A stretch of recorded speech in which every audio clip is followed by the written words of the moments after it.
네, 여러분 안녕하십니까? 안녕하십니까? 네, 오늘 진행을 맡은 박정솔입니다. 자, 오늘의 주제는요, 바로 신기후 체제와 탄소 중립 정책입니다. 이 분야에 대해서 저희가 전문가 한 분을 모셔봤습니다. 바로 에너지경제연구원 소속의 기후변화 연구팀장, 바로 이상준 팀장님 모셨습니다. 예, 안녕하세요. 안녕하세요. 반갑습니다. 네, 팀장님. 네, 오늘 주제 키워드가 신기후 체제와 탄소 중립 정책인데요. 저희가 총 3부로 저희 진행될 예정인데 이상준 팀장님께서 직접 순서를 한번 설명해 주실 수 있을까요? 예, 첫 번째로 기후변화라는 얘기를 먼저 해보고 싶고요. 기후변화라는 게 어떻게 느껴지는지, 얼마나 중요한지에 대해서 얘기를 해보고 싶고요. 두 번째로는 세계에서 탄소 중립이라는 이슈가 어떻게 부각되었는지에 대해서 얘기를 해보고 싶습니다. 네. 그리고 세 번째로는 그러면 우리가 탄소 중립을 하려면 에너지 부분에서는 어떤 일들을 해야 되는지 이런 얘기로 정리하고 싶습니다. 뭔가 듣기만 해도 벌써 기대가 됩니다. 자, 한국원자력협력재단과 에너지경제연구원 이상준 팀장님과 함께하는 기후변화와 탄소 중립, 이것만은 알고 가자! 좋습니다. 저희가 또 사전에 얘기를 한번 했는데 감사합니다. 지금 바로 출발합니다. Let's go!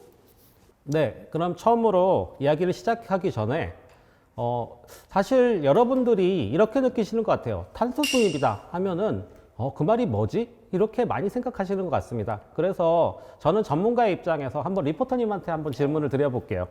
네네. 탄소 중립이라는 단어를 들어보신 적이 있으세요?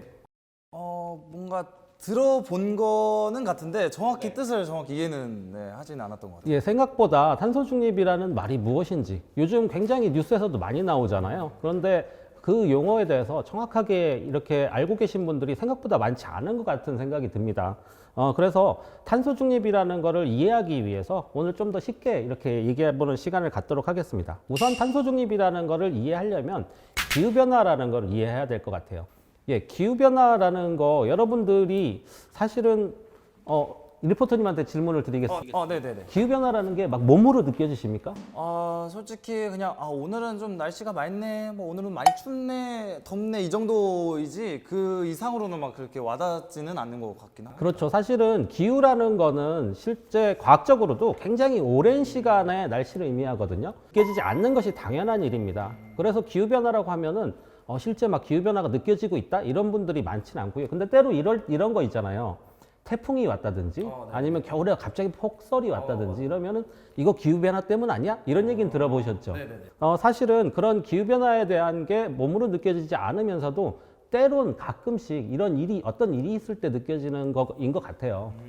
요즘에 여러분들 가장 심각한 문제가 뭐죠? 좀 아무래도 지구 온난화로 인한 기후변화 말고 네. 우리 여러 리포터님이 생각하기에 요즘 우리 주변에 가장 심각한 문제가 뭐죠? 우리 주변이요? 전 약간 현실적으로 생각해서 저는 땅값 맞는 말이죠. 사실은 부동산적이 IPCC라는 국제기구가 있습니다. 네. 그 국제기구에서는 기후변화가 진짜 일어나고 있는지 그리고 기후변화의 원인이 무엇인지에 대해서 한 5년, 7년 주기로 보고서를 내고 있습니다. 그것이 이 기후변화 평가보고서라는 것입니다. 그럼 그 안에서 어떠한 내용들이 있는 건가요? 크게는 IPCC의 보고서는 세 가지로 나뉘고 있는데 하나는 과학적으로 기후변화가 일어나고 있는지 과학적 근거를 찾아보는 것이고요. 두 번째로는 기후변화를 완화라고 하는데요. 이것도 좀 어려운 용어죠. 근데 기후변화를 어떻게 막을 수 있는지. 세 번째로는 기후변화가 일어났을 때 우리가 어떻게 적응해 갈 수 있는지 이 세 가지로 나뉘어져 있는데 가장 중요하게 많이 인용되는 거는 진짜 기후변화가 일어나고 있는지 그리고 그 기후변화의 원인이 무엇인지에 대한 과학적 근거가 제일 중요하다고 하겠습니다. 이 그래프 보시면은 아마 리포터님이 보셔도 쉽게 아실 수 있을 것 같아요. 최근에 온난화가 일어나고 있다는 게 딱 그래프로 막 눈에 띄잖아요. 눈에 띄는 것처럼 이게 IPCC에서 그래서 어떻게 얘기하고 있냐면 기후변화가 지난 한 2000년 있잖아요. 사실 인류가 지금 이 살아온 시기 한 2000년을 볼 때 유례가 없는 변화다 이렇게 얘기를 하고 있어요. 그러니까 전례가 없는 온난화가 일어나고 있다는 거죠. 그래서 온난화가 아주 빠르게 일어나고 있다. 이게 바로 그래프에서 보시는 것처럼 너무나 이 명시적으로 온난화가 일어나고 있는 걸 보실 수가 있습니다. 다음 그래프에서 아마 확인이 가능하실 텐데요. 이 그래프 보시면은 두 가지 선으로 이렇게 돼 있습니다. 온난화가 일어나고 있는 아까 그래프랑 똑같은 부분이 네네네. 있고요. 그 다음에 다른 선이 있죠. 파란색으로 표시되어 있는 부분.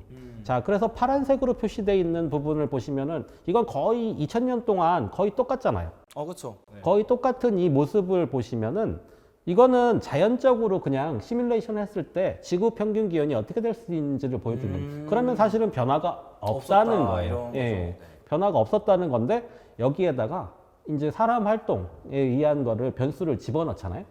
그러면은 온난화가 일어나는 게 시뮬레이션이 되는 거죠. 그러면 예, 사람이 뭐 사람 활동이라고 하면 인간의 활동이라고 하면 조금 어렵나요?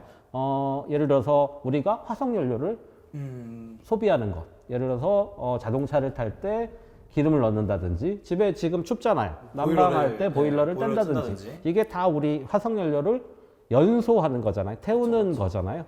이러면서 이런 변수들을 집어넣으면 이 그래프가 바뀌어 버리는 거예요. 온난화가 일어나는 걸로.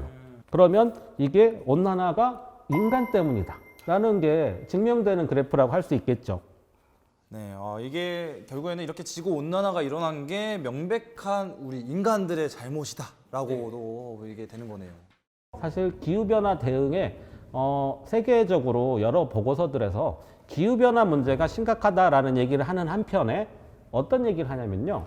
기후변화 대응의 실패가 심각한 문제다.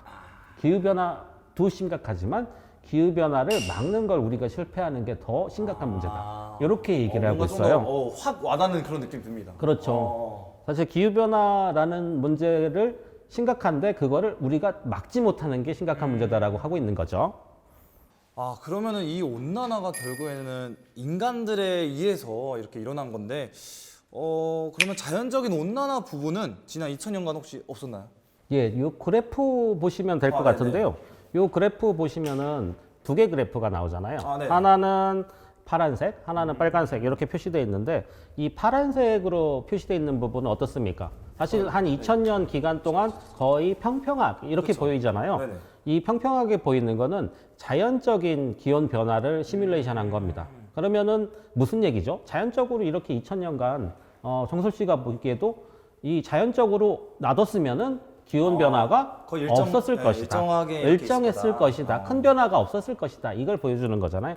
한편 여기에다가 사람이라는 변수를 집어넣어 보는 거죠. 사람이라는 변수라면 우리가 쓰는 화석 에너지 이런 변수를 집어넣는 거죠. 대표적으로 우리 추우니까 지금 난방하는 가스를 썼다든지 보일러를 켠다던가. 차를 굴릴 때 기름을 넣는다든지 이런 것들을 변수를 집어넣어 보면은 어떻게 되죠? 이게 굉장히- 그래프가 확 올라가는 아까 보시는 그 그래프랑 똑같아지잖아요. 기후변화는 크게 두 가지로 정리할 수 있을 것 같아요. 일어나고 있고 그거는 누구 때문이다? 인간 때문이다. 이렇게 정리할 수 있을 것 같아요. 우리가 기후변화가 심각한 문제다라고 하는 건 아까 말씀드린 그 요소가 있는 것 같아요. 사람들이 잘 인식을 못한다. 그리고 아까 설명드린 것처럼 인식이 안 되지만 때로 가끔씩 이렇게 인식하잖아요. 그러다 보니까 세계경제포럼에서도 기후변화 문제가 단순히 기후변화 문제가 중요한 문제다. 이렇게 얘기를 안 하고 기후변화 대응 실패가 중요하다. 실패가 위험하다라고 얘기를 하고 있는 것 같습니다. 굉장히 뭔가 좋은 말씀을 해주셨어요. 뭔가 저도 이 경각심을 깨닫게 됐습니다. 그러면은 이 기후 변화에 대한 인식은 최근부터 이렇게 인식이 탁 잡히게 된 건가요? 최근에 좀 더 좀 많이 인용되긴 하지만 네네. 사실 기후변화에 대한 인식은 비교적 일찍부터 시작되었습니다. 한 1990년대라고 말씀드리고 싶은데요.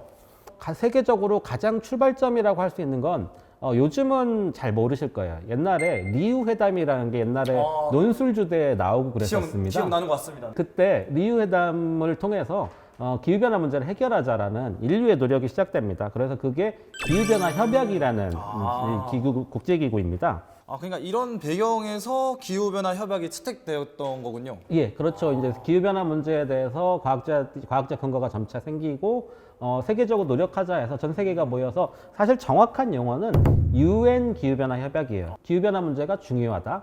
다 같이 대응합시다라는 출발점은 기후변화 협약이라고 할 수 있을 것 같습니다. 이 문제에 대해서 추가로 이제 어떻게 누가 온실가스를 줄일 거냐라는 문제가 후속으로 이 부분은 아마 여러분 많이 알고 계실 거예요. 교토의정서라는 게 채택이 됩니다.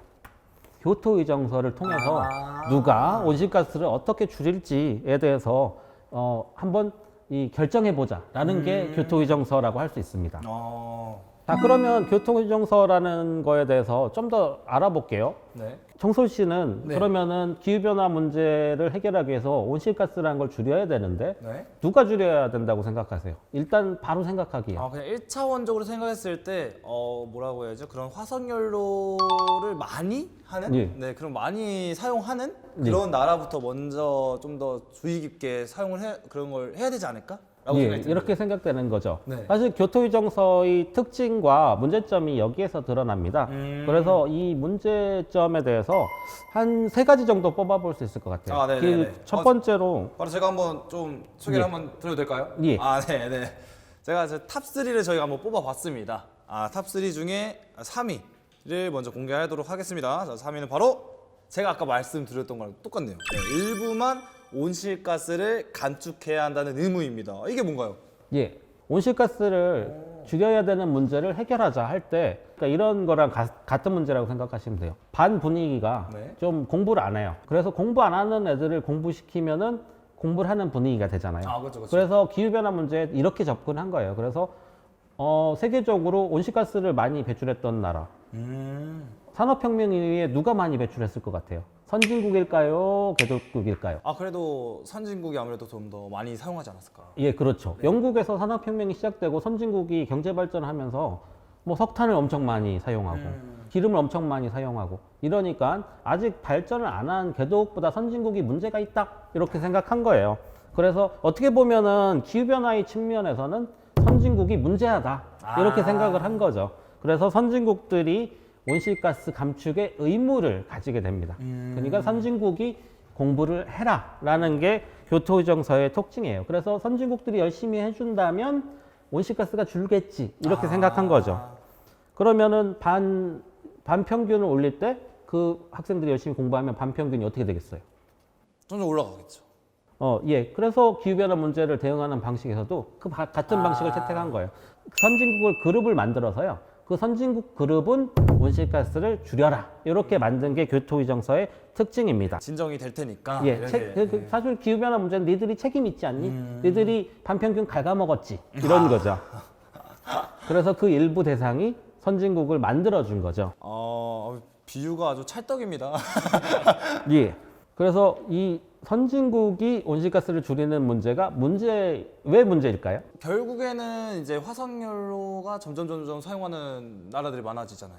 예, 정확하게 보신 것 같아요. 또 제가 또 자, 그러면은 선진국들이 이제 발전하면서 선진국들은 온실가스 줄여야 된다라고 하는데 옛날에 이렇게 생각해 보시면 될 것 같아요. 나머지 공부를 하면은 이 선생님이 나머지 공부를 시켰다. 네. 아니면 일부는 보충 수업을 시켰다 하면은 보충 수업을 안 하는 학생들은 엄청 열심히 공부하나요? 그건 또 아니잖아요. 네, 그럼 아니죠. 거기서 또 문제 일으키는 학생이 생기고 노는 학생 생기잖아요. 그런 것과 비슷한 것 같아요. 그러니까 선진국들이 온실가스를 줄이자고 했더니 방금 정확하게 보셨잖아요. 누군가는 이제 화석연료를 마구 쓰기 시작한 거죠. 어떤 나라일 것 같아요? 뭐 지금 세계에서 온실가스 가장 많이 배출한 나라 어떤 나라일 것 같아요? 제가 또 이게 제 개인적인 감정을 그렇게 드러나는 게 아니라 중국이나 그런 부분이 예, 정확하게 그렇죠. 그렇죠. 왜냐면은 중국은 나라도 크고 세계 공장이라고 부르잖아요, 중국을. 그렇죠. 그만큼 온실가스를 엄청 많이 배출하는 어떻게 보면은 공부 안 하는 꿈나무가 돼버린 거예요, 중국이. 그리고 또 인구도 많고 지금 막 성장하고 있는 뭐 인도라든지 이런 나라들이 온실가스를 마구 배출하기 시작하니까 그러면은 반평균의 의미에서는 의미가 없어진 거죠. 아무리 열심히 공부해봤자 중국 학생 공부 안 하고 인도 학생 공부 안 하면 어떻게 되죠? 반평균은 더 낮아지는 거예요. 근데 중국 학생은 덩치도 커. 인도 학생은 덩치도 커. 이런 문제가 생기는 거죠. 그래서 이제 가장 중요한 문제는 앞으로 이 교토의정서에서의 가진 문제는 일부만 온실가스를 줄였다라는 게 제일 큰 문제 중에 하나인 것 같아요. 네, 이렇게 3위를 알아보았는데요. 자, 2위 바로 알아볼까요? 2위는 바로 감축에 대한 하향식 접근입니다. 하향식 접근 뭔가 어려운 표현이 나왔는데 정확히 어떤 건가요? 예, 어렵죠. 네네. 사실 하향식, 상향식 참 어려운 얘기인 것 같아요. 근데 아까 우리 나머지 공부 얘기했잖아요. 네, 그쵸. 그러면은 하향식이다 하면은 누군가가 정해주는 것이다. 이렇게 이해하시면 될 것 같아요. 그러니까 공부를 한다면 선생님이 정해주는 것이다. 자기 맘대로 정하는 게 아니라 상향식이라고 하는 건 스스로 정하는 거잖아요. 그쵸. 내가 공부를 얼마나 할지 정하는 건데 이거를 그 체제 내에서 정했다. 그래서 공부할 양을 선생님이 정했다. 그럼 공부할 양이 뭐죠? 온실가스 얼마나 줄일지를 어떻게 줄일지. 네. 정해줬다라는 거죠. 누가 줄인다고 했죠? 아까 선진국 줄인다고 했죠. 네, 그쵸. 선진국이 줄인다고 했는데 그거를 누가 정해줬다? 선생님이 정해줬다. 그러니까 미국은 얼마 줄여요? 일본은 얼마 줄여요? 이렇게 정해준 셈이죠. 약간 그런 선생님이 교토의정서 그 협약이라고. 그렇죠. 그 체제 내에서니까 그게 하나의 선생님 역할을 한 셈이에요. 교토의정서가. 지침을 딱 이렇게 찔러준 거죠. 네. 근데 여기서 이제 이런 문제가 생기는 거죠. 선생님이 이 공부량을 정해 주실 때, 물론 뭐 선생님들은 학생들 잘 아니까 네. 이렇게 공부해라 라고 뭐 주실 수도 있습니다만, 좀 학생들의 능력에 맞지 않게 이렇게 줄 수 있는 거죠. 그러면은 협정에서, 교토의정서에서 누구 얼마나 줄여라고 하니까 각 나라들이 핑계거리가 생기는 겁니다. 다 이제 막 안 하려고 하고. 우리나라는 저만큼 못 줄이는데요. 이제. 이게 또 이렇게 몇 년 가다 보니까 실제 온실가스가 안 줄어요. 또 경제가 성장하면 우리 화석연료 많이 쓰잖아요. 많이 계속 많이 쓰게 쓰고 되니까. 하다 보니까 이 교토의정서에서 도망치는 나라들이 생깁니다. 우리 못 지켜요. 이런 나라들이 생기고요. 대표적으로 교토의정서에서 가장 재밌는 게 교토 어디에 있는 어디 있는 도시죠? 일본 아닌가요? 예, 일본에 있는 도시잖아요. 그만큼 교토의정서니까 일본의 무게감이 있잖아요. 일본이 탈퇴해버립니다. 그러니까 어떻게 보면은 굉장히 자기 무게감이 있는 거에도 불구하고 네. 자기 이름이 붙어 있는 거를 자기가 어떻게 보면 망치는 이런 일을 해버리는 셈이 돼버리는 거예요. 책임감이 약간 떨어졌다. 예, 라고 볼 그렇죠. 수도 있네요. 뭐 못하겠으니까 이렇게 내가 이렇게까지 공부해야 되나 이런 생각이 드는 거죠. 예. 그러면 어떻게 다음으로 넘어가 볼까요? 네, 바로 넘어가 보죠. 드디어 순식간에 벌써 1위. 벌써 3위와 2위를 알아봤는데 벌써 1위까지 왔어요. 1위는 바로 알아보시죠. 네. 바로 이행 강제력이 없다. 일본이 도망갔다. 네. 일본이 공부 안 한다고 했다. 이런 얘기를 했는데 그러면 그 포기한 면 선생님이 어떻게 하시죠? 보통은 여러 가지 방법이 있잖아요. 뭐 이 불러다가 좀 달래도 보고 벌점을 준다든가. 뭐 벌점을 준다든가 국제사회로 이걸 한번 바꿔보세요. 그럼 전쟁이 자, 일어날 수 예를 있는 거 들어서 아니에요? 일본이 안 지켰다. 미국이 안 지켰다. 어이구. 그러면은 어떻게 할 수 있죠? 저는 자, 일본이 온실가스 안 줄였으니까, 미국이 온실가스 안 줄였으니까, 자, 할 수 있는 거 어떻게 혼내줄 수 있죠? 무역? 자, 그게 무역 중단. 애매한 겁니다. 네. 그래서 실제 뭐 일어날 것 미국을 쳐들어갈 수도 없는 거고. 그래서 흔히 국제사회에서는 기후변화에 관한 국제사회에서는 어떤 방식을 이용하냐면 한마디로 욕을 먹는 방식을 활용하는 거예요. 왕따를 만드는 거예요, 약간? 뭐 그렇죠. 사실 피어 프레셔잖아요. 일종의 이제 그 동료 간의 압력을 해가지고 너무 이 온실가스 안 줄이고 니네는 기후변화에 관한 악당 같은 사람이야. 뭐 이런 정도? 이 미국이라든지 이런 나라들이 그럼 난 악당이니까 더 열심히 할게. 이런 일이 또 안 일어나잖아요. 자, 이런 압력이 없다. 서로 구속력이 없다. 사실 국제법상 구속력은 있습니다.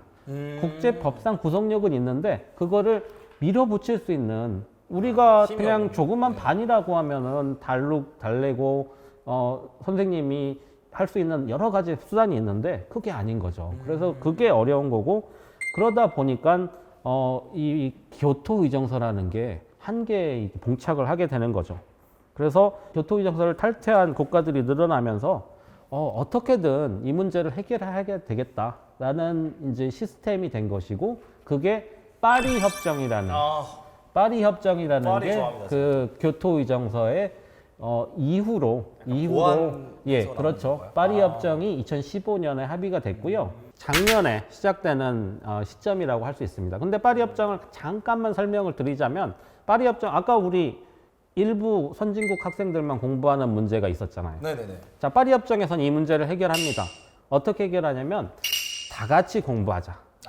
우리 다 같이 공부합시다. 전 세계가 삐뚤어지지 말고 다 같이. 국가 온실가스를 많이 배출했나 적게 배출했나도 중요하지만 다 같이 공부합시다. 이렇게 바꿔요. 그 다음에 두 번째로 목표 방식을 상향식으로 바꿉니다.